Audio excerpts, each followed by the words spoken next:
তোমরা আগের ভিডিওতে দেখলেই যে আমরা কলকাতা এয়ারপোর্ট থেকে টেক অফ করেছি এবং আমরা এখন আমাদের ডেস্টিনেশনে এসে পৌঁছেছি।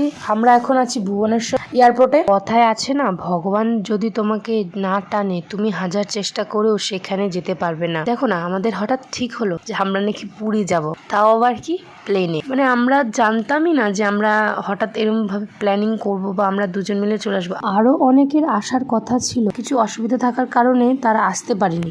যাদের আমাদের সাথে আসার কথা ছিল তারা আসলে হয়তো এই ট্রিপটা আরো বেশি এনজয় করতাম। তারপর তো আমরা ভুবনেশ্বর এয়ারপোর্টে ল্যান্ড করে একটা প্রাইভেট কার বুক করে সোজা চলে গেলাম পুরী সি বিচের পাশে। এসে আমরা হোটেল খোঁজা শুরু করলাম, যেহেতু আমরা আগের থেকে কোনো কিছু প্রিপারেশন নিয়ে আসিনি।